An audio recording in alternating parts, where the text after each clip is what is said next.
E, finalmente, em sinal de sinceridade, peço-lhe que me revele a sua maior fraqueza, disse ele.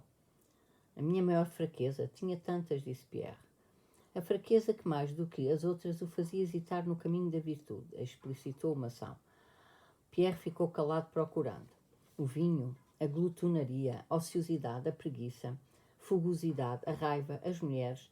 Enumerava ele os seus defeitos, pesando-os mentalmente, sem saber a qual dar preferência. Mulheres, disse, numa voz baixinha, quase indistinta. Ouvida a resposta, o maçom não se mexeu nem falou durante muito tempo. Por fim, acercou-se de Pierre, pegou no lenço que estava em cima da mesa e voltou a vendar-lhe os olhos. Diga-lhe pela última vez, concentre toda a sua atenção em si mesmo, acorrente os seus sentimentos, mais uma que o revisor deixou passar, e não procura felicidade nas paixões, mas no seu coração. A fonte da beatitude não está fora, mas dentro de nós. Pierre já sentia dentro de si a refrescante fonte da beatitude, que lhe enchia agora a alma de alegria e ternura. 4. Um pouco depois, quem entrou no santuário escuro para buscar Pierre já não foi o orador, mas o seu padrinho Wilarski. Pierre reconheceu pela voz. Às novas perguntas sobre a firmeza da sua intenção, Pierre respondeu: sim, estou de acordo. E com um sorriso radiante de criança, com o peito gordo aberto, na sua passada incerta e tímida, com um pé calçado e outros descalço, saiu atrás de Wilarski.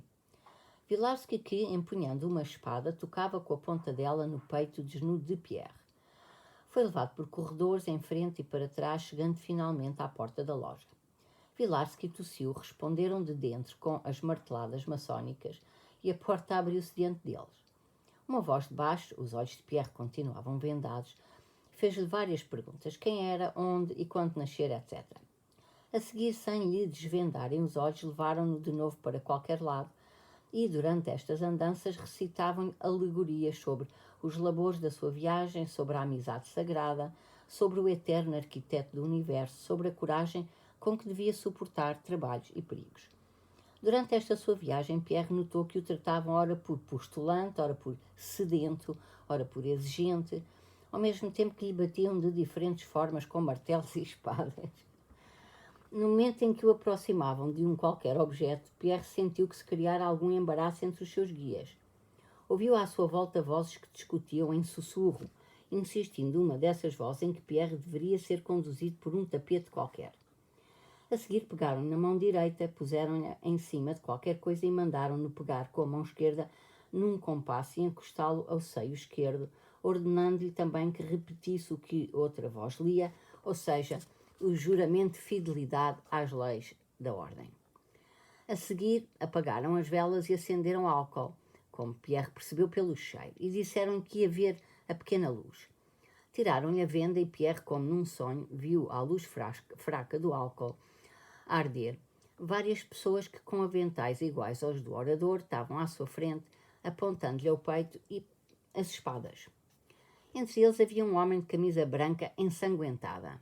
A esta visão, Pierre avançou, oferecendo o peito às espadas, mas as espadas recuaram. Voltaram de novo a pôr-lhe a venda. Acabaste de ver a pequena luz, falou alguém.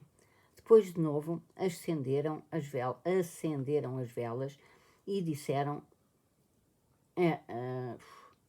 e mais 10 vozes disseram em uníssono: assim passa a glória do mundo.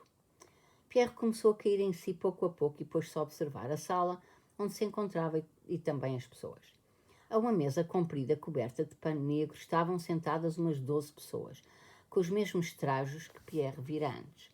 Pierre conhecia da sociedade petersburguense alguns daqueles senhores. Na presidência estava um jovem senhor que não conhecia, com uma cruz ao pescoço, mas uma cruz especial.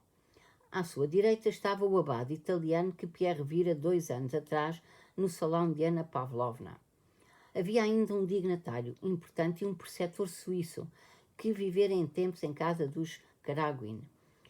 Todos guardavam um silêncio solene, ouvindo as palavras do presidente que empunhava um martelo. Na parede estava incrustada uma estrela ardente. A um lado da mesa havia um pequeno tapete com várias figuras. Do outro lado, uma espécie de altar com o Evangelho e a caveira. A toda a volta da mesa havia 7 grandes castiçais semelhantes aos das igrejas.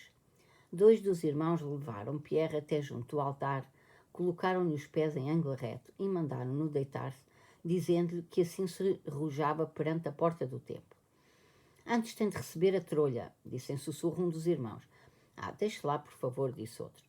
Pierre, com os olhos miúpes, confusos, sem fazer o que lhe mandavam, olhou à sua volta e de repente foi acometido por uma dúvida. Onde estou? O que estou aqui a fazer? E se estão a rir-se de mim? Depois não vou ter vergonha de me lembrar disto. Tal hesitação, porém, não durou mais do que um instante. Pierre olhou de relance para as caras sérias das pessoas que o rodeavam, rememorou tudo porque tinha passado e percebeu que não podia parar a meio caminho. Aterrado pela sua dúvida e tentando redespertar em si o anterior sentimento de ternura, arrojou-se diante da porta do templo. Efetivamente, uma ternura ainda maior do que antes apoderou-se dele. Depois de ficar deitado há algum tempo, deram-lhe ordem para se levantar e puseram-lhe um avental de couro branco, igual ao dos outros. Puseram-lhe nas mãos uma trolha e 3 pares de luvas. Então dirigiu-se-lhe o grão-mestre. Disse-lhe que se esforçasse por não manchar de maneira alguma aquele avental branco que simbolizava a firmeza e a impecabilidade. Depois, relativamente à misteriosa trolha, instou-a com ela limpar dos vícios o seu coração e a alisar com condescendência o coração do seu semelhante. Depois, referindo-se ao primeiro par de luvas masculinas, disse que Pierre não podia saber o significado delas, mas tinha de as guardar. Quanto ao segundo par de luvas, também masculinas, disse que Pierre tinha de as usar nas reuniões. Quanto ao terceiro par, de senhora, disse: querido irmão, estas luvas de senhora são destinadas. Entregue-as à mulher que lhe seja a mais venerada de todas. Com tal oferenda, convencerá da pureza do seu coração a mulher que escolher para si como digna esposa de uma ação. Depois de algum silêncio, acrescentou: mas cuidado, querido irmão, que estas luvas não adornem mãos imundas. No decurso destas palavras do grão-mestre, pareceu a Pierre que o presidente ficou embaraçado. Pierre confundiu-se ainda mais. Corou até às lágrimas como coram as crianças. Começou a olhar à volta com inquietação e esta foi uma pausa embaraçada. A pausa foi interrompida por um dos irmãos, que, levando Pierre junto do tapete, começou a ler-lhe por um caderno as explicações de todas as figuras do tapete. Sol, lua, martelo, fio de prumo, trolha, pedra tosca, cubo de pedra, pilar, 3 janelas, etc. Depois indicaram a Pierre o seu lugar, mostraram-lhe os símbolos da loja, revelaram-lhe a senha de entrada e, por fim, autorizaram-no a sentar-se. O grão-mestre começou a ler os estatutos. Como eram muito extensos, Pierre, tolhido pela alegria, pela emoção e pela vergonha, estava incapaz de compreender o que lhe liam. Só atentou às últimas palavras dos estatutos que lhe ficaram gravadas na memória. Nos nossos tempos não conhecemos outros graus, lia o grão-mestre, além dos que se confinam entre a virtude e o vício. Cuidado, não cometas qualquer discriminação capaz de violar a igualdade. Corre em socorro do teu irmão, seja ele qual for, esclarece o que se engana, levanta quem caia e nunca alimentes raiva ou inimizade para com o teu irmão. Sê carinhoso e simpático. Incuta em todos os corações o fogo da virtude. Partilha a tua felicidade com o teu semelhante. E que a inveja nunca te turve este prazer curto. Este prazer não é curto. Puro.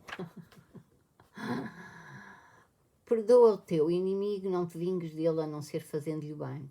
Ao cumprires deste modo a lei superior, encontrarás os trilhos da grandeza antiga que havias perdido. Acabou ele de ler e, soerguendo-se, abraçou Pierre e beijou-o. Pierre, com lágrimas de alegria, olhou à sua volta sem saber o que responder às felicitações e à reiteração de amizade em que se viu rodeado. Não via qualquer daquelas pessoas como velhos conhecimentos. Via apenas irmãos com quem, ardente impaciência, ansiava por deitar mãos à obra. O grão-mestre bateu com o martelo na mesa, todos se sentaram nos seus lugares. Um dos irmãos leu o sermão sobre a necessidade de resignação. O grão-mestre propôs que cumprissem a última obrigação e o dignatário importante, que tinha ali a função de coletor de esmolas, começou a dar a volta à mesa. Apetecia a Pierre inscrever na lista de esmolas todo o dinheiro que tinha, mas temeu com isso dar mostras de orgulho e inscreveu a mesma importância que os outros. Terminada a sessão, Pierre voltou para casa com a sensação de que regressara de uma viagem longínqua de décadas que o mudara por completo e o arredara definitivamente da antiga ordem e dos antigos hábitos de vida. 5. No dia seguinte a ter sido admitido na loja, Pierre estava em casa a ler o seu livro e a tentar penetrar na significação do quadrado em que um lado simbolizava Deus, o outro o princípio moral, o terceiro o princípio físico e o quarto o misto. De vez em quando desligava-se do livro e do quadrado e compunha em imaginação um novo plano da sua vida. Na véspera tinham-lhe dito na loja que os rumores sobre o seu duelo tinham chegado aos ouvidos de Sua Majestade e que seria mais sensato Pierre abandonar Petersburgo.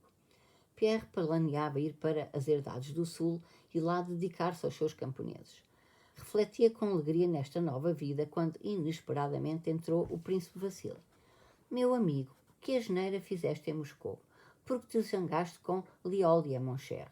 Estás enganado. Tudo isto foi dito pelo príncipe Vassili enquanto entrava. Informei-me de tudo e posso dizer-te em definitivo que Helene está inocente para contigo como Cristo para com os judeus. Pierre já ia responder, mas o príncipe Vassili não deixou. Porque não vieste ver-me diretamente como amigo? Eu sei tudo, compreendo tudo, disse ele. Portaste como deve portar-se um homem que dá valor à sua honra. Talvez com demasiada precipitação, mas não vamos fazer juízos de valor sobre isso. Mas tenta compreender a situação em que estás a colocar-nos a ela e a mim, aos olhos de toda a sociedade e até da corte, acrescentou baixando a voz. Ela vive em Moscou, tu aqui. Deixa lá isso, meu querido. Puxou a mão de Pierre para baixo. Não passa de um mal-entendido, tu próprio sentes isso, acho eu. Escreve-lhe agora mesmo uma carta. Ela vem cá, esclareceis tudo, e esse falatório todo acabará. De outro modo, devo dizer que podes sofrer consequências graves, meu caro. O príncipe Vassili olhou com gravidade para Pierre. Sei de fonte verídica que a imperatriz viúva mostra um vivo interesse por este caso. Tu sabes que ela preza muito Helene. Por várias vezes Pierre tentou falar, mas por um lado o príncipe Vassili não deixava, interrompendo-o apressadamente. Por outro, o próprio Pierre temia não ser capaz de falar, naquele tom de recusa e discordância decisivos com que resolvera firmemente responder ao sogro. Além disso, lembrava-se das palavras dos estatutos maçónicos, ser carinhoso e simpático. Franzia a cara, corava, levantava-se, sentava, lutando consigo mesmo na que era para ele a mais difícil das situações, dizer coisas desagradáveis na cara de uma pessoa, dizer o que essa pessoa não esperava, fosse ela quem fosse. Estava tão habituado a condescender com este tom desdenhosamente convencido do príncipe Vassili, que, também agora, sentia que não teria forças para lhe resistir. No entanto, sabia do que dissesse agora dependia todo o seu destino futuro. Ou seguia pelo caminho antigo, ou seguia pelo novo que os maçons lhe indicaram com tanto poder de atração, e que, como acreditava com firmeza, lhe permitiria renascer para uma vida nova. Então, meu caro, disse o príncipe Vassili em tom de brincadeira, diz que sim, eu próprio lhe escrevo a carta e mataremos o bezerro cevado. Mal o príncipe Vassili disse a sua piada, Pierre, com a fúria na cara, fazendo lembrar muito o seu pai, sem olhar o seu interlocutor nos olhos, sussurrou baixinho. Príncipe, não o convidei a vir cá. Vá-se embora, por favor, vá-se embora. Saltou do lugar e abriu-lhe a porta. Vá, repetiu, sem acreditar no que estava a fazer, e contente de ver a expressão de embaraço e medo que se pintou na cara do príncipe Vassili. Mas o que tens tu? Está mal? Vá, voltou a dizer Pierre com voz ameaçadora. E o príncipe Vassili foi obrigado a sair sem receber qualquer explicação. Uma semana depois, tendo-se despedido dos seus amigos maçons e tendo-lhes deixado quantias consideráveis para esmolas, Pierre partiu para as suas herdades. Os seus novos irmãos deram-lhe cartas para os maçons de Kiev e Odessa e prometeram que lhe escreveriam a orientá-lo na sua nova atividade.